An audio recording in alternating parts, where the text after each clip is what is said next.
Número 9. Tumbas de vampiros en Polonia. Mientras trabajaba en un sitio de construcción al borde de la carretera en la ciudad de Gliwice, en el sur de Polonia en el 2013, un equipo de arqueólogos se llevó una sorpresa. Las varias tumbas destapadas donde los esqueletos parecen casi como si estuvieran volando, pero en realidad son los restos de personas que fueron decapitadas y luego enterradas, por lo que el esqueleto yace plano mientras la cabeza ha sido colocada entre las piernas, en las manos o en uno de los hombros. Pero ¿por qué alguien se tomaría tantas molestias? Es probable que los fallecidos fueran decapitados, un ritual que alguna vez se practicaba localmente como una forma de evitar que los vampiros volvieran a la vida. Hay otras señales de que los ocupantes del entierro eran supuestos vampiros, incluida la falta de ajuar funerario como joyas. Las tumbas simples con cabezas alejadas del cuerpo aseguraban que los muertos no pudieran levantarse y comenzar a aterrorizar la ciudad. Ha habido varios cementerios en Polonia examinados por arqueólogos, donde algunos de los esqueletos fueron enterrados de acuerdo con rituales practicados en la época medieval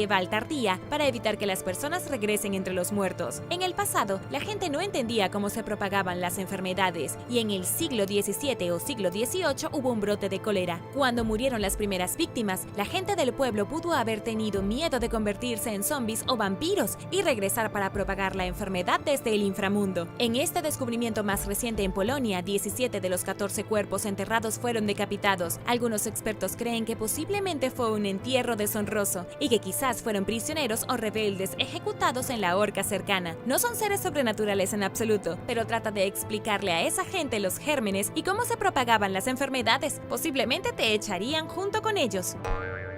Número 8. Coprolito de Lois Bank. Un día durante el siglo IX, un vikingo enfermo hizo sus necesidades en el suelo en lo que hoy es York, en Inglaterra, y continuó con su día. Ciertamente no tenía idea que cientos de años después, en 1972, alguien descubriría esas heces antes de una construcción planeada de un banco. Con unos 20 centímetros de largo y 5 centímetros de ancho, los desechos del vikingo son la pieza fosilizada más grande de excremento humano jamás descubierta. Por razones obvias, probablemente sea fácil pensar que el desecho no podría tener ningún valor histórico o científico, pero la verdad es exactamente lo contrario. Apodado el coprolito de Lois Bank, las heces antiguas les han enseñado a los paleoscatólogos un término elegante para experto en caca, y sí, esa es una carrera real sobre la dieta y las dolencias del hombre. Era un gran comedor de carne y pan, y sus desechos contenían cientos de huevos de parásito, lo que probablemente significa que estaba plagado de gusanos intestinales. El descubrimiento es el epítome del dicho: la basura de un hombre es el tesoro de otro. El paleoescatólogo, el Dr. Andrew Jones, elogió el desecho como el pedazo de excremento más emocionante que haya visto, y agregó que,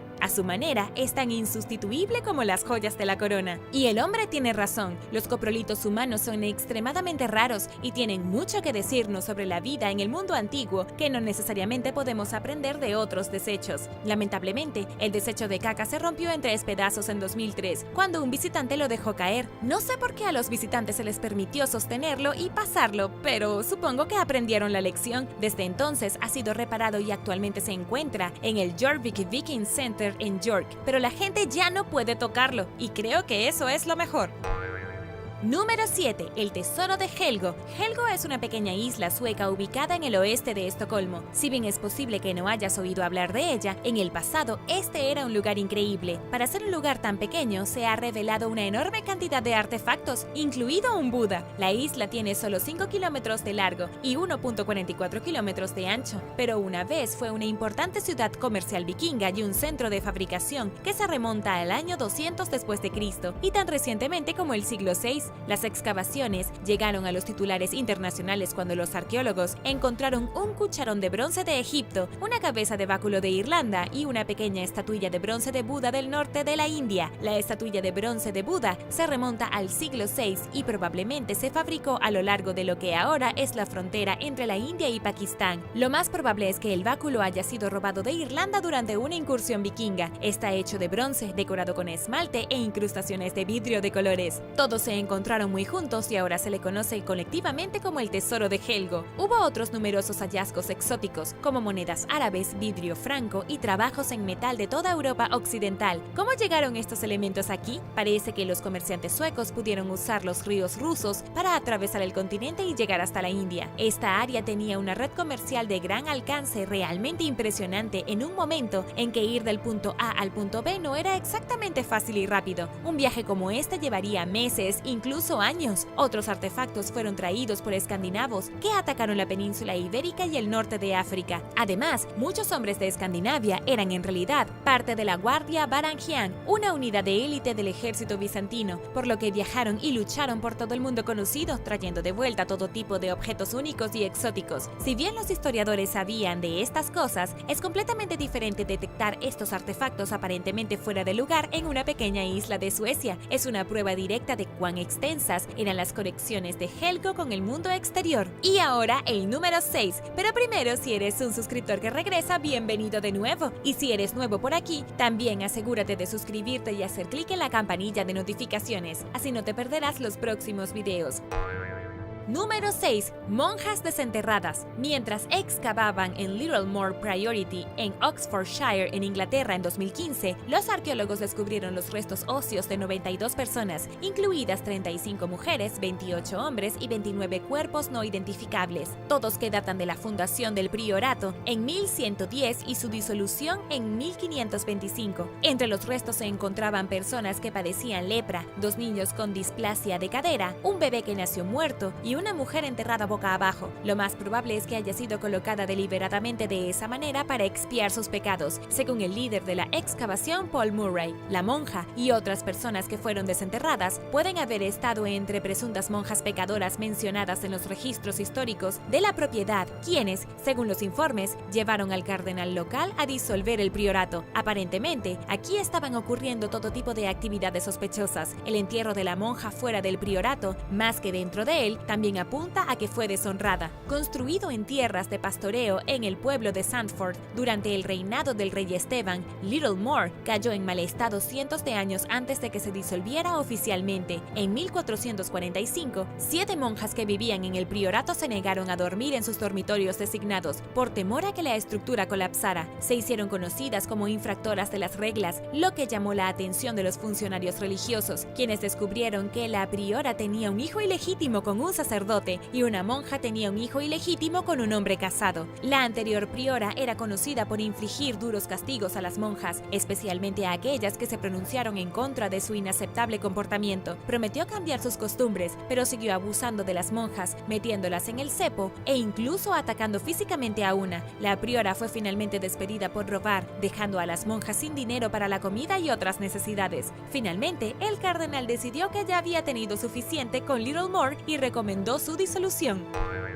Número 5. Los escitas. Los escitas eran un grupo de antiguas tribus nómadas que eran excelentes jinetes y guerreros. Pasaron a la historia como una reputación bárbara de aterrorizar a otras sociedades, incluidos los griegos y los persas, que fueron los que escribieron sobre ellos. Pero lo que sabemos sobre los escitas proviene principalmente de sus enemigos. No dejaron registros escritos, asentamientos u otros sitios importantes, además de los grandes entierros llamados kurgans. Esta temible cultura floreció a partir del 900 al 200 a.C., pero los escitas serían considerados rudos incluso bajo los estándares modernos. Tenían muchos tatuajes y también disfrutaban bebiendo alcohol y fumando marihuana. Durante sus fiestas, los escitas bebían vino, un hábito que adquirieron de los griegos y romanos y que eran conocidos por disfrutar en exceso. A diferencia de los griegos y los romanos, que diluían el vino en agua, los escitas lo bebían solo. En 2015, los arqueólogos anunciaron el descubrimiento de algunos artefactos emocionantes en un kurgan en las montañas del Cáucaso del sur de Rusia. Varias vasijas encontradas entre los tesoros dorados de 2400 años contenían un residuo negro que incluía trazas de opio y marihuana, lo que confirma los escritos de Heródoto, quien escribió que los escitas usaban la planta para producir e inhalar un humo intoxicante. El arqueólogo Eitan Gass explicó en una entrevista con National Geographic que los pueblos antiguos probablemente quemaron marihuana mientras consumían un brebaje con opio, afirmando: "No hay duda de que ambas drogas se consumían simultáneamente". Heródoto también escribió una antigua práctica funeraria que implicaba quemar cannabis en brasas dentro de un tipi e inhalar los vapores, señalando la importancia ritual de la sustancia para los escitas.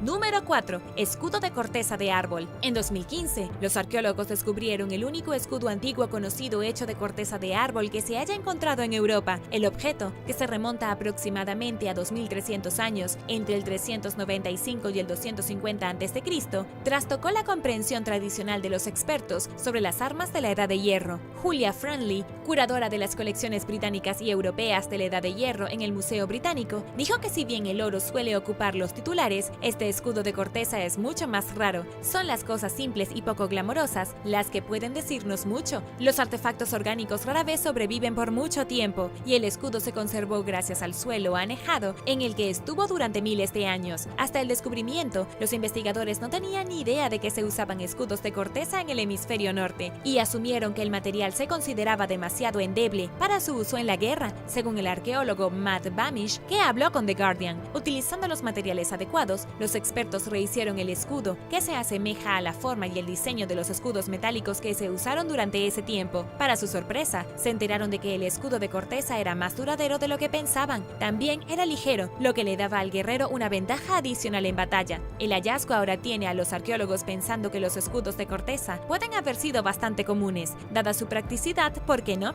Esto solo sirve para mostrarnos cuánto del pasado se puede perder en artefactos que se pudren y se degradan con el tiempo. Número 3. Tumba de Felipe el Árabe. Felipe el Árabe nació en Aurantis, en Arabia, en lo que hoy es Siria, y se convirtió en emperador romano del 244 al 249. Quizás es más conocido por facilitar las conversaciones de paz entre el Imperio Romano y el Imperio Persa Sasánida, y por su inusualmente estable reinado durante la época cargada de agitación política. Lamentablemente, sin embargo, ni el propio Felipe pudo escapar de la turbulencia de la época. Ofreció renunciar en el 248, cuando se sintió abrumado por la cantidad de invasiones que atravesaba Roma, pero fue persuadido de permanecer como emperador a instancias del Senado, que le dio a Felipe todo su respaldo. Pero las cosas siguieron empeorando y el partidario más expresivo de Felipe, el senador Cayo Mesio V Trajano Decio, finalmente se convirtió en su enemigo. Cayo Mesio rápidamente ganó poder y apoyo popular después de que Felipe lo envió a comandar una unidad militar encargada de sofocar rebeliones. Al parecer, los dos no pudieron llegar a un acuerdo pacífico y sus ejércitos se enfrentaron entre sí. Felipe murió en medio de la guerra en curso en el 249, poniendo fin a su breve periodo de 5 años como emperador. En 2018, los arqueólogos de Bulgaria descubrieron una tumba extravagante del siglo III que creen que pertenece a Felipe el Árabe, encontrada debajo de un enorme túmulo de enterramiento tracio llamado Maltepe Mount. La tumba fue construida con una forma de zigurat tradicional del Oriente Medio, que se asemeja a las tumbas antiguas encontradas en lugares como Petra, Jordania y Siria. Con cerca de 20 metros de ancho, es más grande de lo que los expertos esperarían incluso para un aristócrata, lo que sugiere que puede estar dedicado a un gobernante. La tumba es diferente a cualquier otra encontrada en Europa, pero está parcialmente destruida, ocultando pistas potencialmente valiosas que podrían decir más sobre su ocupante. Lamentablemente, el gobierno búlgaro supuestamente no cumplió con la promesa de financiar las excavaciones, poniendo el proyecto en riesgo de abandono. Mientras tanto, el sitio se volverá vulnerable a los saqueadores. Queda por ver si la excavación se reanudará. Número 2. Piedras de Govan. Los Gog-Bags son sarcófagos antiguos que pueden haber sido utilizados para sepultar a la realeza, nobles ricos y otros miembros de élite de la sociedad británica medieval. Se han encontrado en Cumbria, Escocia Central y partes de Yorkshire, todos lugares donde están presentes tanto la cultura británica como la nórdica. En consecuencia, contienen una mezcla inusual de diseños celtas y nórdicos. Los investigadores no están seguros del propósito exacto y el simbolismo de los Gog-Bags, pero especulan que las dinastías nórdicas recién llegadas los usaron como una demostración de poder y un intento de conectarse con la realeza celta que los precedió. Las piedras de Govan son una colección de 31 Gog-Bags que fueron talladas entre los siglos 9 y 11 en Glasgow, en Escocia, para honrar al reino perdido de los gobernantes de Strathclyde en medio del conflicto nórdico y celta. Originalmente había 46 de ellas, pero 15 se perdieron en 1973, cuando se demolió la antigua iglesia parroquial de Govan, donde estaban en exhibición. Afortunadamente, el resto se salvó y en 2019 se descubrieron 3 más.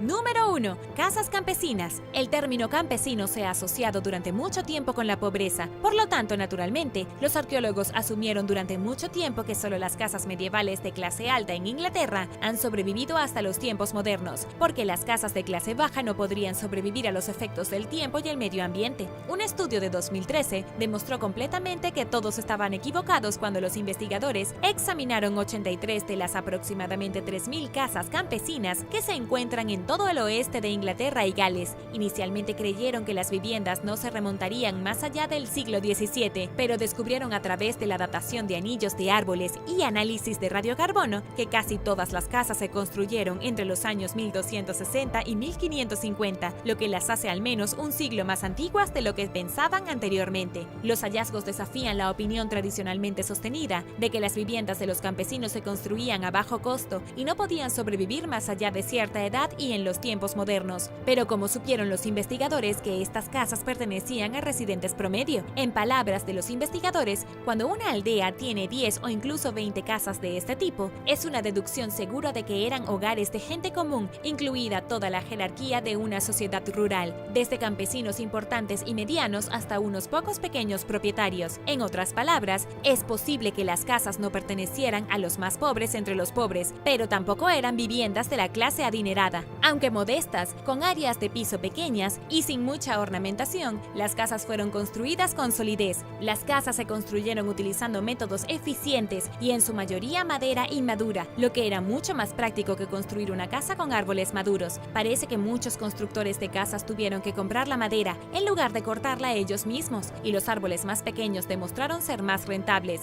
reduciendo de manera impresionante el precio de la casa incluso después de tener en cuenta la mano de obra y los costos. En ese momento, Inglaterra tenía una gran cantidad de carpinteros, demasiados para ser empleados exclusivamente por la élite, lo que demostraba que la gente común también los contrataba y rompía el mito de que una casa modesta era una casa mal construida. Una calavera en la Antártida. Los restos humanos más antiguos jamás descubiertos en la Antártida se encontraron en 1985. Era el cráneo de una mujer misteriosa, encontrado en la isla de Yamana, en las islas Shetland del sur de la Antártida. Este cráneo pertenecía a una mujer indígena de Chile que había muerto a los 20 años. Murió entre 1819 y 1825 en un campamento creado por cazadores de focas. En el pasado, la caza de focas daba mucho dinero, pero el gran misterio aquí es qué estaba haciendo exactamente esta joven en el campamento a principios del siglo XXI. No se ha encontrado absolutamente ninguna documentación que revele la identidad de la mujer, pero los huesos de esta mujer podrían desempeñar un papel importante en los reclamos territoriales por la naturaleza virgen de la Antártida a medida que las naciones de todo el mundo se preparan para hacer lo necesario para apoderarse de ella. El sistema del Tratado Antártico, que básicamente dice que nadie tiene derecho a reclamar la Antártida como propia hasta el 2048, pronto se agotará. Este tratado fue firmado en 1959 por 12 países cuyos científicos han estado activos en el continente. Es una especie de promesa de que el continente se dedicará a la investigación y la cooperación pacíficas, y que está prohibida cualquier actividad relacionada con los recursos minerales. Cuando expire el tratado, la Antártida podría, en teoría, ser explotada. Dado a que los restos humanos más antiguos de la Antártida pertenecen a alguien de Chile, el país probablemente usará eso como una excusa para hacer su reclamo, diciendo que han tenido gente en la Antártida por más tiempo que nadie. Hasta el momento, no se han encontrado nuevos huesos viejos en el continente. En menos de 30 años, el destino de la Antártida podría cambiar para siempre. En este momento, la investigación científica está prosperando, pero a medida que se acerca la fecha, el tratado podría comenzar a fracturarse, ya que los países podrían estar dispuestos a luchar por tomarla por sí mismos. Número 9. Un volcán. Debajo de la plataforma de hielo que se derrite de la Antártida se encuentra una gran sorpresa cálida. Los científicos han encontrado un volcán inesperado y además está activo. Los científicos dicen que, si bien el aumento de las temperaturas sigue siendo un gran contribuyente al derretimiento de la plataforma de hielo de la Antártida, los volcanes activos ocultos bajo el hielo pueden estar actuando como un comodín que también está ayudando a que el hielo se derrita más rápido. Lo creas o no, se cree que la Antártida Occidental es el hogar lugar de más de 100 volcanes, pero los científicos no han podido encontrarlos todos. Fue durante una exploración de 2014 que un equipo de científicos de Gran Bretaña y los Estados Unidos se topó con este volcán mientras investigaban cómo las cálidas aguas del océano afectaban la plataforma de hielo. Los científicos utilizaron datos químicos de muestras de agua para revelar que el volcán está activo y que actualmente está calentando el glaciar Payne Island, que resulta ser uno de los glaciares de más rápido derretimiento en el área. Es importante comprender que no ha habido erupciones en la Antártida durante más de 2000 años. Sin embargo, eso no significa que uno no pueda suceder en nuestra vida. La capa de hielo de la Antártida ha existido durante decenas de miles de años y hasta ahora no se ha visto afectada por la actividad volcánica que ocurre justo debajo de ella, según Rob Latter del British Antarctic Survey. Pero si uno de estos volcanes tuviera una erupción catastrófica, significaría un derretimiento casi instantáneo de la capa de hielo y un aumento posterior de los niveles del océano sin precedentes. Número 8. Búnker alienígena sospechoso. Un descubrimiento utilizando Google Earth ha revelado algo extraño que se esconde debajo de la capa de hielo antártico, y el descubrimiento ha provocado teorías en forma de vida extraterrestre. Estas últimas imágenes revelan un área de nieve que oculta lo que parecen ser tubos tejidos en un patrón intrincado. Si bien el fenómeno puede ser natural, puede que no lo sea. Los extraños patrones se extienden por kilómetros y kilómetros a través del hielo, desconcertando tanto a los expertos como a los entusiastas. Algunos han afirmado que estos tubos podrían ser evidencia de una gran estructura alienígena escondida bajo el hielo, porque casi parecen la parrilla de un radiador gigante. Algunos han especulado que lo que estamos viendo en las imágenes es una prueba de un sistema de descongelación alienígena, parte de una base subterránea mucho más grande, posiblemente instalada debajo del hielo hace miles de años. En este momento, los científicos creen que es un fenómeno natural y se sabe muy poco al respecto. Dado que estos lugares son tan remotos, es fácil detectar todo tipo de cosas por satélite, pero mucho más difícil ver qué es en la vida real. Y ahora el número 7, pero primero es hora de darles un gran agradecimiento a todos. Muchas gracias por apoyar el canal, y si tú eres nuevo por aquí, también asegúrate de suscribirte y hacer clic en la campanilla de notificaciones, así no te perderás los próximos videos. Número 7. Caverna subterránea gigante. La NASA compartió recientemente que han descubierto una caverna subterránea gigante en la Antártida que es casi del tamaño de Manhattan. La caverna se encuentra donde 14.000 millones de toneladas de hielo una vez dominaron el paisaje. Todo ese hielo se ha derretido en los últimos años. Ubicado en el glaciar Thwaites de la Antártida Occidental, los científicos conocen su degradación desde hace muchos años. La operación Icebridge de la NASA, un programa que utiliza aviones equipados con radar para volar a través de la Antártida y cartografiar los glaciares y las capas de hielo, fue el que hizo el descubrimiento. El radar utilizado por la NASA es tan fuerte que pueden ver a través del hielo para trazar un mapa del glaciar hasta el lecho rocoso. Con esta información, los científicos pueden comprender qué tan rápido se está derritiendo el glaciar e incluso qué está sucediendo muy por debajo de ellos. En este caso, el radar reveló una cueva gigantesca. Esta caverna se ha abierto entre la parte superior del glaciar y el lecho rocoso sobre el que se asienta. Es probable que la caverna esté llena de aire muy cálido y esto ha provocado el derretimiento más rápido de lo previsto anteriormente. Pero probablemente quieras saber qué sucede si el glaciar se derrite. Básicamente es el Armagedón. Cuando el glaciar se derrita, el nivel del mar se elevará alrededor de 61 centímetros. Debido a que el glaciar retiene una gran parte del resto de la capa de hielo, más hielo se derretirá rápidamente y el nivel del mar se elevará otros 2.5 metros. Y esos son 3 metros en total. Así que si tienes una casa cerca del agua, es mejor que empieces a prepararte. Pero lo que realmente alarma a los científicos es lo rápido que apareció esta caverna hueca. Se reveló por primera vez en 2012, pero ha crecido en los últimos años hasta el tamaño de Manhattan.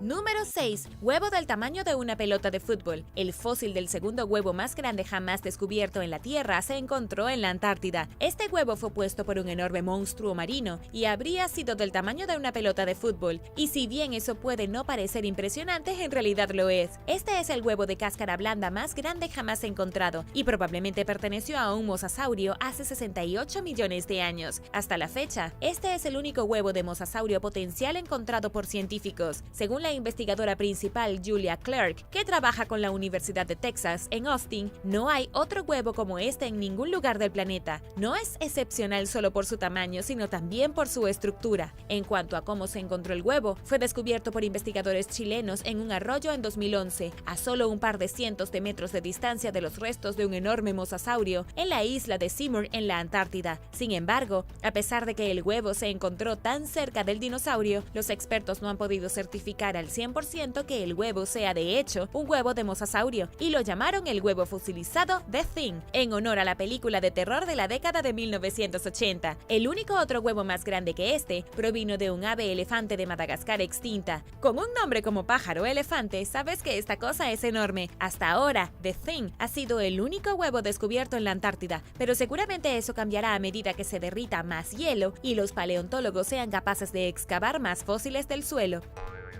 Número 5. Posible refugio antiaéreo para el futuro. Supuestamente se ha descubierto una misteriosa base militar en la Antártida. Esta base tiene apenas 3.2 kilómetros de largo y consta de al menos 22 estructuras. Estas estructuras han sido reveladas gracias al deshielo de la Antártida, y algunas personas afirman que son instalaciones secretas construidas en previsión de la Tercera Guerra Mundial. Los teóricos de la conspiración afirman que las estructuras reveladas debajo del hielo fueron financiadas por las élites globalistas y se utilizarán para que se refugien cuando las cosas se pongan mal. La estación oficial más cercana está a 322 kilómetros de donde se detectaron estas estructuras. Básicamente está en el medio de la nada. Lo creas o no, estas estructuras no fueron detectadas recientemente. La primera pista llegó en 2001 cuando el hielo derretido reveló el más leve contorno de algo hecho por el hombre debajo del hielo. Luego, en 2009, estas estructuras se hicieron más visibles. En el 2013, algunas personas vieron la pista y un centro de operaciones desconocido.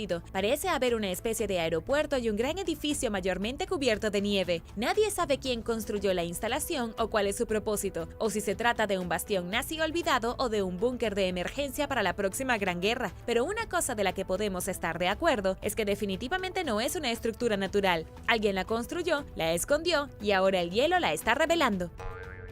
Número 4. Agujero misterioso. Además de enormes cavernas y posibles bases nazis, ahora se ha descubierto recientemente un enorme agujero del tamaño de Kansas en el hielo antártico. Primero, el agujero fue de aproximadamente 9.583 kilómetros cuadrados, pero en un corto periodo de solo 6 semanas, el agujero creció hasta convertirse en 77.700 kilómetros cuadrados. Este tipo de agujero se conoce como polina, un enorme pozo de océano no congelado rodeado de hielo sólido, pero lo realmente extraño de este agujero gigante es que apareció antes en 1974, pero luego se congeló y no se volvió a ver hasta el 2017. En este momento, los científicos no tienen idea de por qué el agujero se congeló y volvió a descongelarse. La mayor información que tenemos proviene de un equipo de científicos dirigido por Diana Francis, de la Universidad de Nueva York, quien dice que los ciclones están detrás de este fenómeno natural. El equipo científico utilizó observaciones satelitales para saber que los ciclones y los vientos intensos hacen que el hielo se lleve a cabo en la región. En la escala de Beaufort, estos ciclones son de categoría 11. Los vientos arrastran hielo y abren enormes agujeros que a veces no vuelven a congelarse. Lo peligroso de esto es que los científicos creen que los ciclones serán más frecuentes en el futuro y que sus vientos son tan fuertes que destrozarán el hielo. Esto es casi tan malo como el derretimiento del mismo, ya que un agujero demasiado grande no volverá a congelarse con temperaturas suaves.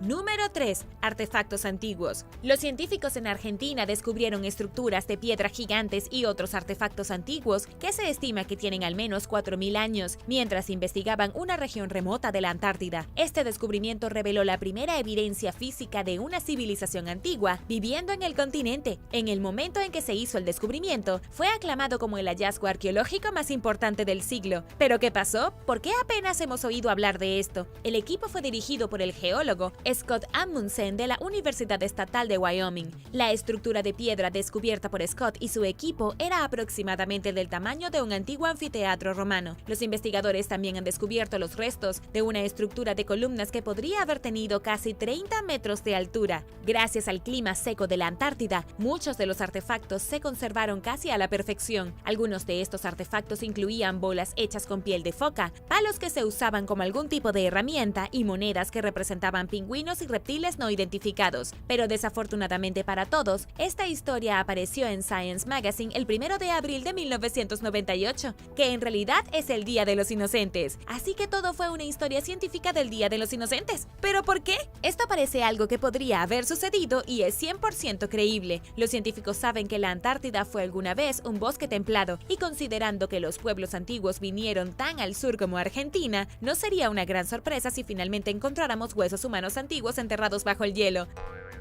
Número 2. Restos de una selva tropical. Hace 90 millones de años, los dinosaurios vagaban por la Tierra. Durante este tiempo, la Antártida no tenía hielo y, en cambio, era una cálida selva tropical. Muchas pruebas científicas han demostrado con certeza que la Antártida era una selva tropical pantanosa llena de vida. Los investigadores hicieron este descubrimiento utilizando un taladro gigante para tomar una muestra del núcleo del sedimento cerca del glaciar Payne Island. Las tomografías computarizadas revelaron muestras asombrosas de polen, suelo forestal, raíces, esporas y mucho más. El polen proviene de la primera planta con flores descubierta por humanos cerca del Polo Sur. El suelo proviene del período más cálido de la Tierra, en los 140 millones de años anteriores. La superficie del océano por sí sola probablemente estaba a 2 grados centígrados. El nivel del mar, si puedes creerlo, era 179 metros más alto que ahora, y todos se están volviendo locos por un aumento de 61 centímetros. Desafortunadamente, los científicos no han podido asegurar ninguna evidencia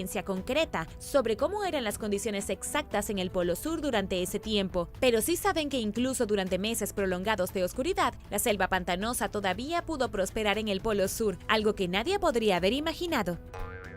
Número 1. Criaturas exóticas. Los científicos han descubierto ahora algunas extrañas criaturas exóticas que viven en la Antártida y que han podido sobrevivir más de 30 glaciaciones. Los increíbles organismos se encontraron a miles de metros sobre el nivel del mar en las montañas transantárticas, un lugar donde los científicos casi nunca tienen oportunidad de investigar. Ian Hawke y Byron Adams tuvieron que utilizar un helicóptero para llegar a los picos secos a cientos de kilómetros del Polo Sur, donde enfocaron su atención en Mount Speed. Los investigadores tardaron solo unos minutos en descubrir a las criaturas exóticas. Todo lo que tenían que hacer era mirar debajo de las rocas y ahí estaban. Decenas de animales pálidos de 6 patas, más pequeños que las semillas de una manzana, se movían entre los granos de arena debajo de las rocas. Estos bichos tenían antenas, eran suaves y blandos, y después de ser expuestos al aire helado, murieron. Estas criaturas se llaman tulbergia y viven bajo las rocas en todas las montañas transantárticas. Los colémbonos son excelentes para descomponer el material orgánico, pero como han sobrevivido en las montañas más remotas del mundo durante miles de años, es un misterio que los científicos hasta ahora no han podido explicar. El interior de la Antártida cubre un área de superficie más grande que México y los Estados Unidos juntos. El 98% está cubierto de hielo, y sin embargo, se han encontrado colémbolos, ácaros, gusanos escondidos bajo las rocas y en el suelo de las montañas antárticas. Algunos dicen que son restos de hace 90 millones de años, cuando la Antártida era una jungla exuberante.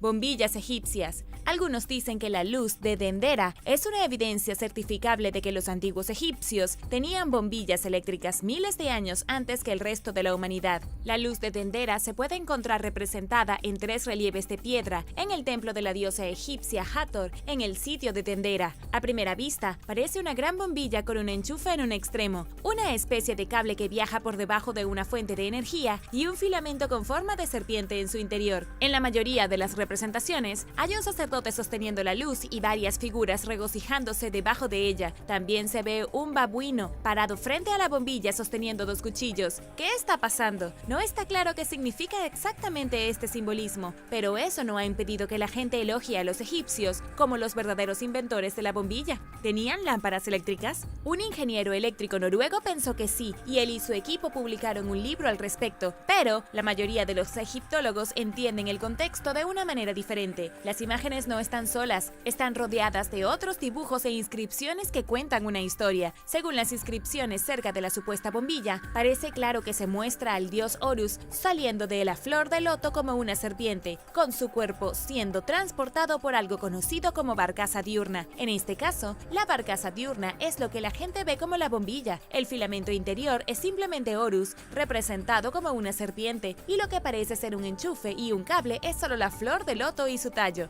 La flor de loto es muy importante en la mitología egipcia, como parte de sus mitos de creación, y a menudo se la representa a nuestros ojos como una especie de lámpara o luz, si bien muchos, incluidos los ingenieros, creen que se trata de un tipo de tecnología egipcia antigua y perdida, utilizada en ceremonias secretas. Hasta ahora, los arqueólogos no han encontrado bombillas ni artefactos eléctricos antiguos. Número 9. Ballenas de 4 patas. Los paleontólogos han descubierto el fósil extremadamente extraño de una ballena de 43 millones de años. Pero esto no se parece en nada a las ballenas que tenemos hoy. El fósil llevó a los investigadores a creer que esta ballena tenía 4 patas palmeadas y pezuñas. Este descubrimiento proviene de Perú, donde los paleontólogos creen haber descubierto una misteriosa criatura antigua que estaba adaptada tanto para nadar en el océano como para caminar sobre la tierra. Esta ballena habría medido alrededor de 3.9 metros de largo. Podía llevar su propio peso en tierra, tenía una cola extremadamente poderosa y probablemente se parecía más a una nutria o un castor moderno, en lugar de a las ballenas a las que estamos acostumbrados. Según el doctor Oliver Lambert, del Real Instituto Belga de Ciencias Naturales, este nuevo fósil de ballena es el espécimen más completo jamás descubierto fuera de India o Pakistán. Fue encontrado aproximadamente a 1 kilómetro de la costa del Pacífico en Perú, en un lugar llamado Playa Media Luna. Uno de los hechos interesantes de este descubrimiento es que ha alterado la idea original de que las ballenas evolucionaron inicialmente en el sur de Asia hace 50 millones de años. Esto sugiere que los extraños híbridos de ballena y castor migraron desde el sur de Asia hacia el norte de África y finalmente a Sudamérica. Y ten en cuenta que esto es impresionante porque esta raza de ballena es bastante pequeña y quizás no está tan bien adaptada para nadar en el océano abierto. Por el lugar del descubrimiento, este nuevo tipo de ballena recibió el nombre de Peregocetus pacificus, que significa ballena viajera que llegó al Pacífico. Número 8. Misterioso naufragio de 200 años. Se acaba de descubrir un naufragio de 200 años en el Golfo de México. El barco fue encontrado lleno de botellas de vidrio, platos de cerámica y cajas de viejos mosquetes militares. El descubrimiento se realizó a unos 322 kilómetros de la costa del Golfo, sumergido a 1.219 metros debajo de la superficie del océano. La misión de localizar el barco hundido fue dirigida por la Administración Nacional Oceánica y Atmosférica. Y aunque el casco de madera prácticamente se ha desintegrado hasta quedar irreconocible, el casco de cobre original utilizado para proteger la madera sigue prácticamente intacto. Se puso verde por el agua del océano, pero todavía está allí. Jack Irion, de la Oficina de Gestión de Energía Oceánica, dijo en un comunicado que los artefactos esparcidos por los restos del naufragio datan del barco y su carga a mediados del siglo XIX. Algunos de los objetos fueron populares entre 1800 y 1830, incluida una estufa de barco muy rara, que es uno de los pocos ejemplos sobrevivientes de estufas de barco de esa época, y solo el segundo que se haya encontrado en el Golfo de México. Pero aquí está la parte curiosa. Nadie conoce la identidad del naufragio. ¿Qué barco era y de dónde vino? Es un completo misterio. No tiene nombre, no hay registros históricos del mismo, y a partir de ahora, nadie sabe cómo se hundió el barco ni hacia dónde se dirigía. Y ahora, el número 7. Pero primero quería darles un gran saludo a todos. Muchas gracias por estar aquí y apoyar el canal. Y si tú eres nuevo por aquí, también asegúrate de suscribirte y hacer clic en la campanilla de notificaciones. Así de fácil es unirte a la familia, ¿lo puedes creer? Número 7. Casco de guerrero élite. Trabajando en una montaña de la región sur de Dalmacia, en Croacia, los arqueólogos encontraron una impactante tumba funeraria excavada en las rocas. Esta tumba fue construida en algún momento del siglo VII a.C. y contenía los restos de un misterioso casco de batalla griego. El casco se conoce como un casco ilirio y cuenta con un impresionante diseño de cara abierta que era popular entre los guerreros griegos de la época. Según los arqueólogos de la Universidad de Zagreb, el casco probablemente pertenecía a un miembro de élite del ejército, ya que se descubrió enterrado en el lugar exacto donde debería haber estado el cráneo del esqueleto, excepto que el esqueleto ya se había convertido en polvo. El estilo ilirio fue utilizado inicialmente por los primeros griegos, escitas y etruscos, antes de ser finalmente adaptado por los ilirios. Los ilirios eran un grupo que vivió en la península de los Balcanes alrededor del siglo VI a.C. y dejaron de usar este estilo de casco en el siglo IV. Aunque los que vivían en Italia continuaron usando el mismo diseño, a menudo haciendo sus cascos de marfil. Otros bienes funerarios que se encontraron en el sitio incluyeron estatuas de bronce, cuentas de ámbar, vasijas de cerámica y un brazalete de bronce.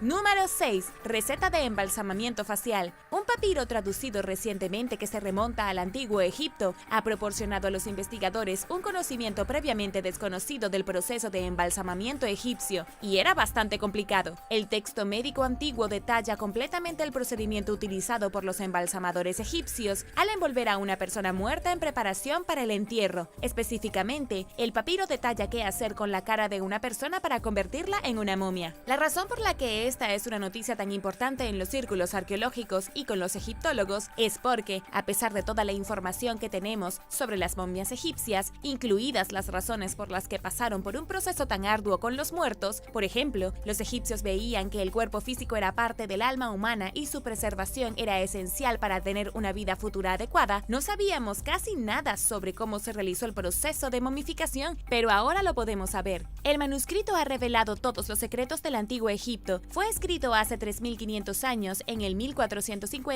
a.C., pero solo recientemente fue traducido por investigadores de la Universidad de Copenhague. Es el manual sobre momificación más antiguo que se haya encontrado. Conocido como el manuscrito Papyrus Louvre Carlsberg, la mitad está en el Museo del Louvre y la otra mitad está en la colección de Papyrus Carlsberg de la Universidad de Copenhague en Dinamarca. La receta de cómo hacerlo incluye una lista de instrucciones, utilizando una solución a base de plantas y un trozo de lino rojo. Todo esto dividido en un programa de 70 días para el embalsamamiento. El papiro en sí es enorme, mide casi 6 metros de largo y tiene muchos detalles y descripciones que generalmente solo se transmitían de boca a boca.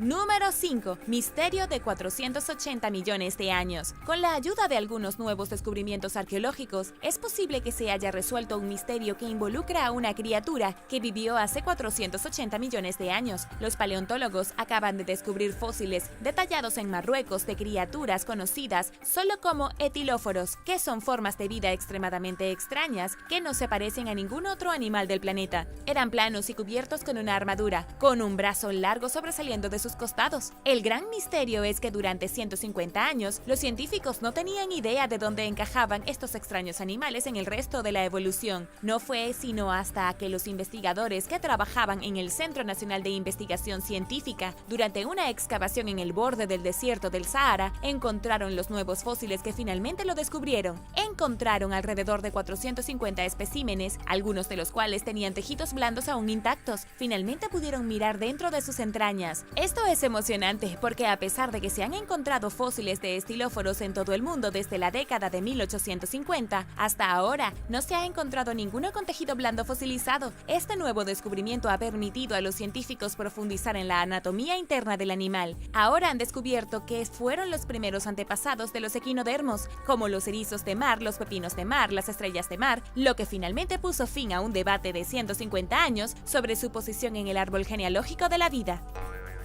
Número 4. Ropa funeraria vikinga misteriosa. Recientemente se descubrieron algunas ropas funerarias vikingas muy extrañas y misteriosas, con una forma de escritura árabe escrita en ellas. Esto sugiere que los guerreros vikingos entre los siglos 9 y 11 hicieron más contacto y desarrollaron mayores relaciones con el mundo islámico de lo que los investigadores pensaban anteriormente. Esta revelación se produjo cuando Annika Larsson, arqueóloga textil de la Universidad de Uppsala, estaba estudiando las prendas funerarias vikingas en Suecia. Encontró ropa con inscripciones de caracteres cúficos, incluida la palabra Alá, la palabra árabe que significa Dios. Ahora el gran misterio es por qué la palabra Alá se escribió en las prendas funerarias que provenían de las tumbas de barcos vikingos. Larsson dijo a la BBC que es posible que esos vikingos fueran musulmanes, lo que sugeriría que algunas partes del reino vikingo podrían haberse convertido al Islam, quizás en secreto. Y esto es interesante porque las pruebas de ADN anteriores han demostrado que algunos individuos excavados en tumbas vikingas se originaron en la antigua Persia, y además muchas de las prendas funerarias que usaban los vikingos estaban confeccionadas con telas que provenían de Persia y China. Los investigadores aún no conocen todos los hechos, pero la evidencia definitivamente sugiere que las costumbres funerarias vikingas pueden haber sido influenciadas por las ideas de los islamitas con los que se encontraron durante sus conquistas. Número 3. La Tierra del Fuego Muerto. Se han descubierto cientos de antiguas y misteriosas tumbas de piedra en una remota e inhóspita región desértica del país de Jordania. La gente de la antigüedad hace miles de años llamaba hogar a este lugar, pero ahora casi nadie vive aquí. Este lugar es tan desolado que uno de los primeros exploradores de la zona lo llamó la Tierra del Fuego Muerto. Las tumbas se descubrieron originalmente a una distancia significativa de los restos de antiguos asentamientos donde vivió la gente nómada. Muchas de las tumbas no eran más que montones de rocas conocidas como túmulos funerarios, que cubrían cuerpos desintegrados, pero habían otras tumbas más complejas, conocidas como tumbas de torre, según investigadores de la Universidad de Leiden en los Países Bajos. Por lo que los arqueólogos pueden decir, los pueblos antiguos preferían disponer de sus muertos en las cumbres y altas mesetas de las colinas, lejos de donde realizaban su vida diaria. Desafortunadamente, muchas de las tumbas de torre ya habían sido saqueadas por ladrones antes de que pudieran aparecer los arqueólogos. Aún así, los investigadores han aprendido mucho de los cientos de parcelas de enterramiento. Por ejemplo, parece que el cementerio dejó de usarse hace unos 4000 años, lo que corresponde a un abandono repentino de toda la zona. Sin embargo, actualmente no hay suficiente evidencia para determinar adecuadamente por qué la gente de aquí se fue o incluso quiénes eran. Los que vivieron en la Tierra del Fuego Muerto siguen siendo un misterio total. Número 2. Juego de mesa romano. Se encontró un antiguo juego de mesa romano dentro de un túmulo funerario noruego y los investigadores no están exactamente seguros de cómo jugarlo. Esto sucedió en el oeste de Noruega, cuando los arqueólogos descubrieron uno de los juegos de mesa más antiguos del mundo. Se remonta al año 300 a.C. o hace 1700 años. Esto significa que fue elaborado durante la Edad de Hierro romana, según el Museo de la Universidad de Bergen. El juego se encontró con dados y 18 fichas de juego, pero quizás la parte más extraña del hallazgo es que fue un túmulo funerario noruego. Los investigadores esperan que si pueden descifrar los secretos del juego, puedan aprender más sobre la relación entre Roma y Escandinavia durante esa época, así como qué tipo de significado social tenía el juego hace miles de años. En cuanto a los detalles del juego, se jugó usando dados de 4 lados con 0 a 5 círculos grabados en cada cara. Es un tipo de dado extremadamente raro, con menos de 15 de ellos recuperados en Noruega. Algunos expertos creen que el juego puede haberse inspirado en el pasatiempo romano conocido en inglés como el juego de los mercenarios. Que lo crean o no, es extrañamente similar al ajedrez. También es bastante similar al antiguo juego vikingo conocido como Mesa del Rey, en la que un rey intentaba llegar al otro lado del tablero mientras sus hombres lo protegían de las fichas del otro jugador. Sin embargo, nadie está realmente seguro de cómo funcionaba este juego en particular, ya que no venía con instrucciones.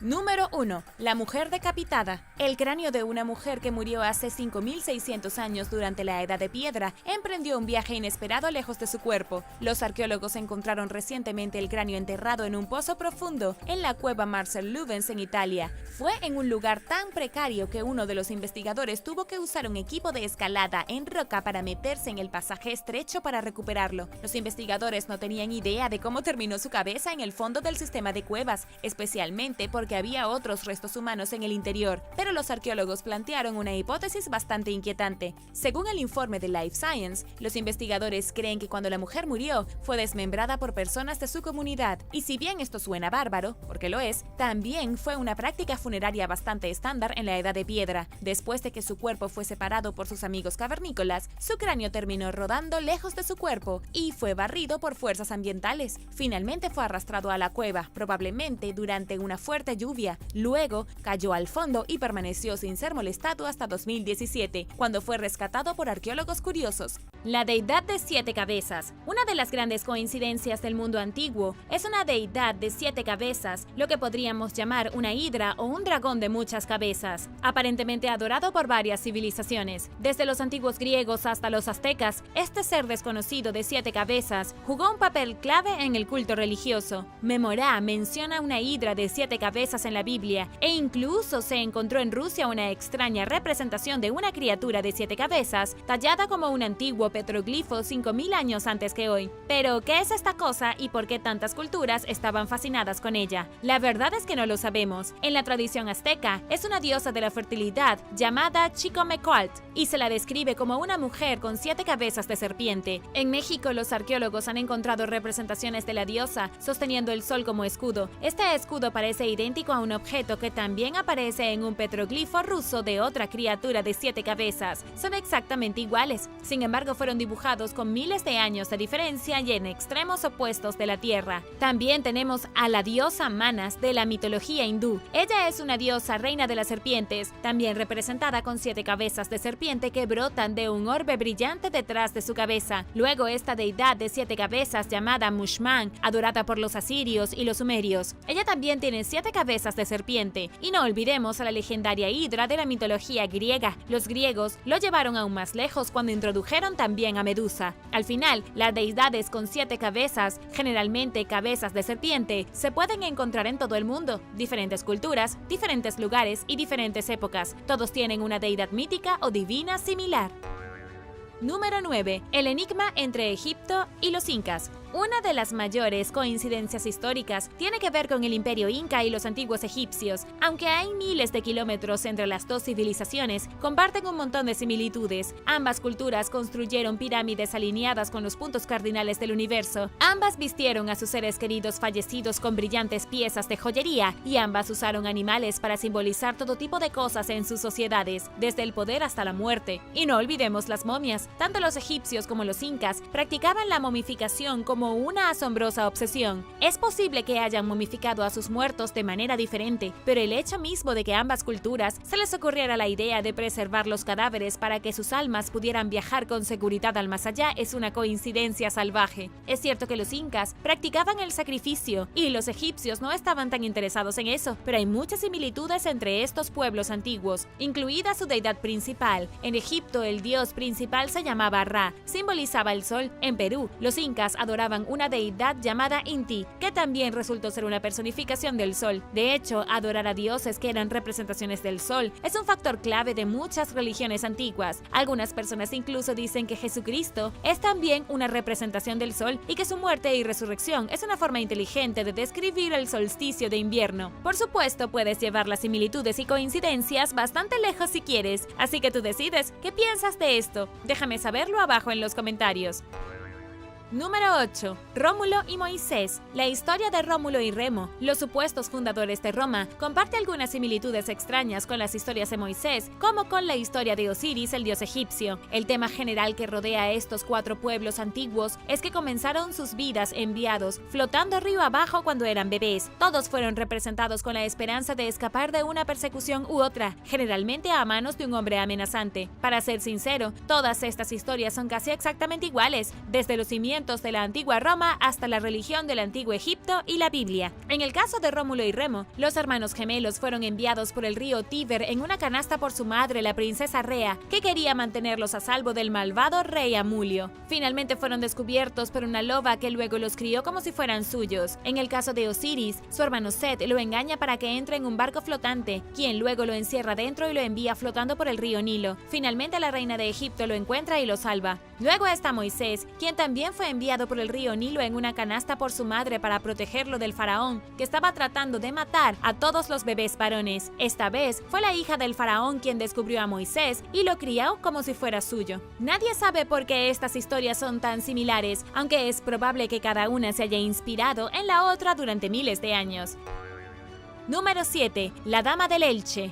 La Dama del Elche es un misterioso artefacto descubierto en 1897 en una finca privada española. Hasta el día de hoy, nadie sabe el origen exacto del artefacto, y algunos dicen que pudo haber sido una princesa ibérica, una diosa o simplemente una estatua. Se la considera uno de los ejemplos más destacados de obras de arte escultóricas jamás encontradas en el mundo antiguo. En realidad, fue un joven agricultor quien se encontró con ella mientras limpiaba un área de la granja para las plantas. Pero aquí es donde las cosas se ponen un poco extrañas. La estatua de la Dama de Elche parece casi idéntica a la princesa Leia de Star Wars. Ella tiene exactamente los mismos mechones de cabello y posiblemente una cara bastante similar. Pero las coincidencias van aún más allá de la ciencia ficción. Una de las principales teorías que rodean a la Dama de Elche es que era una representación de una diosa atlante. Una de las razones de esto es que la estatua está simplemente demasiado bien hecha para haber sido elaborada en España durante la era precristiana. El detalle y el curioso tocado son demasiado intrincados. La mayoría de los arqueólogos arqueólogos están de acuerdo en que fue tallada alrededor del año 4 a.C. y que en ese momento estaba decorada con vivos colores rojo y azul. Pero es la exquisita obra de arte lo que hace que la gente piense que puede haber sido de la Atlántida, ya que ninguna otra gente de la época, al menos ninguna en Europa, podría haber creado una obra de arte tan hermosa. Por supuesto, esto no le da mucho crédito a las personas del mundo antiguo, que creo que eran mucho más avanzados de lo que pensamos ahora. Número 6. Momias chinas. Ya conocíamos las similitudes entre los incas y los egipcios, pero ¿sabías que China también tenía bastante en común con Egipto? Una de las mayores similitudes fue que también convirtieron a sus muertos en momias. Los egipcios envolvieron a sus faraones muertos en tela y los cubrieron con oro y obras de arte, enterrándolos profundamente en el suelo en cámaras, mientras que los chinos también envolvieron a sus muertos en tela, pero los cubrieron con trajes de jade antes de dejarlos descansar en profundidades de las cuevas. El proceso chino implicó enterrar a un miembro de la realeza en más de 200 placas de jade, tejiéndolas con hilos de plata. Pero Egipto y China tienen mucho más en común que la forma en que prepararon a sus muertos. Ambas culturas tenían perros como mascotas, ambas culturas apreciaban los artículos de lujo y tenían una fascinación por los aceites y perfumes. Tenían cultos a los muertos. Si bien los complejos rituales y las costumbres funerarias no eran exactamente iguales, ambas culturas tenían una inquietante fascinación por la muerte y lo que venía después e inventaron rituales para dar sentido al inframundo. ¿Qué entierro prefieres? ¿Momias vendadas y sarcófagos dorados o momias bañadas en jade? Déjame saberlo abajo en los comentarios. Y ahora el número 5. Pero primero es hora de darles un gran saludo a todos por apoyar el canal. Muchas gracias. Y si tú eres nuevo por aquí, también asegúrate de suscribirte y hacer clic en la campanilla de notificaciones. Así no te perderás los próximos videos. Número 5. Vikingos en Sudamérica. Hoy sabemos que los vikingos llegaron a América del Norte antes de que cualquier otro europeo. Viajaron a Groenlandia, donde establecieron asentamientos y vivieron durante décadas. También llegaron a la punta del noreste de Canadá, en la isla de Terranova. Aquí establecieron el primer asentamiento europeo permanente, conocido hoy como L'Anse aux Medos. Nunca se extendieron por el resto de Canadá, pero llegaron aquí primero. Y como por coincidencia, algunos expertos dicen que los vikingos incluso llegaron a América del Sur antes que cualquier otro europeo. La mejor evidencia viene en forma de huesos de perro. Los científicos franceses Madeleine Friant y H. Richland investigaron perros que fueron momificados en algún momento antes de la conquista española de América del Sur. Se sorprendieron al ver que los perros en realidad no habían venido de Estados Unidos, sino de Dinamarca. No eran descendientes de perros salvajes amazónicos, eran descendientes de perros pastores daneses. La sugerencia aquí es que los vikingos llegaron con los perros hace mucho tiempo, luego dejaron algunos atrás antes de desaparecer. Y aquí hay otra sorprendente coincidencia. En el sitio arqueológico de San Agustín en Colombia, los investigadores encontraron runas vikingas talladas en estatuas de piedra. Por otra parte, en Perú, se encontraron runas en urnas elaboradas por la gente de Nazca. Estas runas son idénticas a las que usaban los vikingos en casa, lo que significa que probablemente se detuvieron en América del Sur e interactuaron con los lugareños. ¿A dónde fueron después o cómo llegaron allí en primer lugar? Es un gran misterio. Número 4. Sincronicidad histórica. Hay algunas coincidencias históricas bastante extrañas de tiempos más modernos, como el hecho de que Stephen Hawking nació en el 300 aniversario de la muerte del gran científico Galileo Galilei, cuya muerte ocurrió en el cumpleaños de Einstein, el 14 de marzo, cuando el calendario dice 3.14, que es igual a pi. ¿Coincidencia o sincronicidad histórica? Incluso podemos dar un paso más. El primer rey de Roma fue Rómulo y el primer emperador fue Augusto. Cuando finalmente cayó el Imperio Romano, el emperador que lo veía arder hasta los cimientos se llamaría Rómulo Augusto. Eso casi parece demasiado absurdo para ser coincidencia. Avanzando unos pocos miles de años, Thomas Jefferson murió en el 50 aniversario del cumpleaños de Estados Unidos el 4 de julio, y también lo hizo John Adams. Y sí, James Monroe también murió el 4 de julio. Estos tres hombres fueron los padres fundadores del país. Volvamos al gran imperio mongol. Veamos que Genghis Khan arrasó gran parte de Euroasia y mató a un montón de personas. Su descendiente directo fue un tipo llamado Amir Timur, que murió en 1405. Gobernó la dinastía turco-mongol. Mucho más tarde, cuando los arqueólogos de la Unión Soviética descubrieron la tumba en 1914, había una inscripción que decía: "Quien abra mi tumba desatará una invasión más terrible que yo". 2 días después, los nazis invadieron la Unión Soviética. El punto detrás de todas estas coincidencias históricas, bueno, realmente no tiene sentido. Es imposible decir si estas cosas sucedieron debido a alguna sincronicidad divina, alguna oscura probabilidad matemática o por ninguna razón en absoluto. Número 3. Calendarios antiguos. Hay dos sistemas de calendario antiguos que comparten tantas similitudes que parece casi imposible que se hayan desarrollado independientemente el uno del otro. Al menos eso es lo que dice el investigador David H. Kelly, el tipo que publicó un artículo sobre el tema en 2016. David es un arqueólogo educado en Harvard de la Universidad de Calgary, lo que significa que realmente sabe lo que hace. Pero su artículo seguía siendo controvertido. Afirma que los dos calendarios indican un contacto directo entre las civilizaciones de Euroasia y las de Mesoamérica. Esto es aproximadamente 1000 años antes de hoy, y eso cambiaría todo lo que nos han enseñado los arqueólogos convencionales. David cree que pueden haber sido las sociedades precolombinas las que realmente llegaron a Asia, ya que tenían un gran deseo de explorar. Podría ser que viajaron hasta Asia, donde le robaron la idea del calendario a los chinos y luego regresaron a casa e hicieron el suyo. Las similitudes entre los dos calendarios son muchas. Por ejemplo, los días están asociados con elementos como el agua y el fuego, junto con los animales. Incluso se corresponden con frecuencia entre los dos sistemas. Los días asociados con el ciervo, el perro y el mono son exactamente los mismos en los calendarios maya y chino. Aún más impactante es que el mismo día asociado con el jaguar en el calendario maya está asociado con el tigre en el calendario chino. Y lo mismo ocurre con los mayas representando el día del cocodrilo y los chinos representando el mismo día con el dragón. ¿Coincidencia? ¿Tú qué piensas? Número 2. Los grandes henge. Nadie sabe por qué la gente antigua construyó henge de piedra en todo el mundo. Donde quiera que surgieran civilizaciones antiguas, construían hileras de enormes cantos rodados. Stonehenge resulta ser el más famoso, ubicado en la Inglaterra actual. Pero la verdad es que se pueden encontrar similares desde las gélidas montañas hasta los cálidos desiertos. Tenemos piedras de Karnak en Bretaña, Francia, un grupo de más de 3000 piedras que existen desde el 4500 a.C. Está el Rum el Hiri en Israel, un monumento megalítico de más de 40.000 rocas. Fue creado alrededor del año 3000 a.C. y su propósito aún es desconocido para los arqueólogos. Hay algunos en España, otras partes de Europa y varios países de África. Luego, por supuesto, están los círculos de piedra de todo Reino Unido, Drumberg Stone Circle en Irlanda, Roll Rice Stones en Inglaterra, Callanish Stones en Escocia, y eso solo por nombrar algunos. Las similitudes entre las diferentes estructuras de piedra son asombrosas, y sin embargo nadie puede llegar a una conclusión de por qué nuestros ancestros antiguos parecen haber tenido la misma idea de construir esto al mismo tiempo.